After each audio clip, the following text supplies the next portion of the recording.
Hi everyone, this is Balázs from RacingBrick, and in today's Rebrickable video, we'll take a look at some smart play sets. Yes, the first reactions to smart play were mixed at best. Some AFOs don't really like the system, but I've seen kids genuinely enjoying the sets.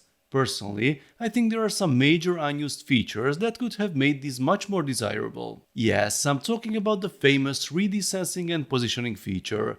I had confirmation from the team that it's not used in any of the launch sets. I will dedicate a separate video to smart play experiments soon, but for now let's focus on something else: community fixes. When LEGO fans see sets they don't like out of the box, they usually do two things: complain online or improve them.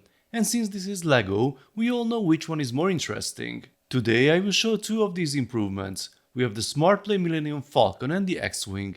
These are the stock versions. I have a second Falcon to show the modified version side by side, but for the X-wing I have to rebuild it, so no direct comparison there. Let's start with the Falcon. The modification is by Rebrickable on Rebrickable. There are tons of alternate builds on the profile, mostly Star Wars related, but there are some extreme ones like turning an otter into a pirate ship. Here is the product page of the Falcon mod. No extra parts are required. According to the designer, the goal was to improve the look without compromising play features. You can check the full list via the link below, but let's take a look at the changes. At first glance, there might not seem to be many differences, but actually a lot has been reworked. The most noticeable change is the lower profile. The build looks much less bulky. The side panels of the mandibles were also slimmed down so they don't stick out as much. The stickered round tiles for the maintenance access bays were repositioned to more accurate locations, and the same goes for the rear engine vents. The red connector at the back originally helped locate the function controller, but it was quite distracting visually. Now the setup is rearranged and the dark bluish grey connector is visible instead.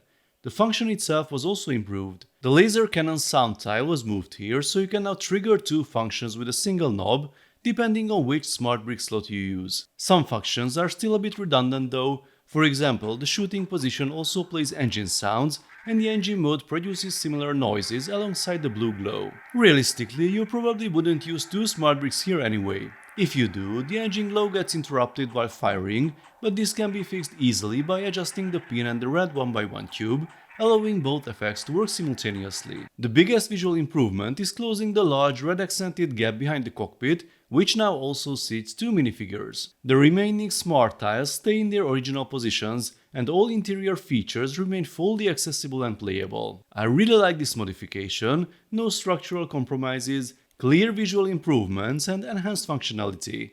The instructions are clean and easy to follow, definitely worth the price. Now let's move on to the X-wing. This modification is by Sawyer Brick Time. The designer also has some nice alternate builds, including multiple Hail Mary Starship variants. Here's the improved X-wing, and the instructions are actually free. All links are in the description and pinned comment by the way. For the mod, you have to remove the wings since they remain unchanged, but you will need to disassemble the turret and also the ladder. The latter isn't mentioned in the description. One part is required from the cart, this one here.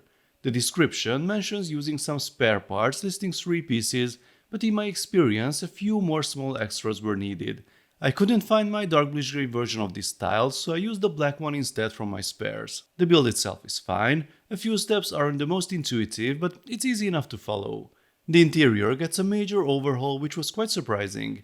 The cockpit is moved further back, and without the smart brick this is what you see. R2-D2's head remains, but not the body. To install the smart brick, you need to remove this rear section, swap in the brick and reattach the head. Interestingly, the brick still detects the X-wing tag from that distance. I noticed the same during my earlier experiments. The result is a sleeker X-wing without the large red trigger button and the gap behind the cockpit. But as always, it's a trade-off. The smart brick is less accessible and R2 is no longer a full figure, so it really depends on your preference. These were the two modified smart play builds I wanted to show today. This feels like just the first step. I would love to see more custom builds using smart play features or even fully original creations. For that, we would definitely need more tags, especially generic ones. Hopefully LEGO expands the smart play ecosystem soon, and not just with licensed content. Let me know folks what you think. Are these improvements better than the originals? Let's talk about it in the comment section. If you enjoyed this video, then please give it a thumbs up and don't forget to subscribe with notifications, as more exciting LEGO videos are coming soon. See you next time, bye bye.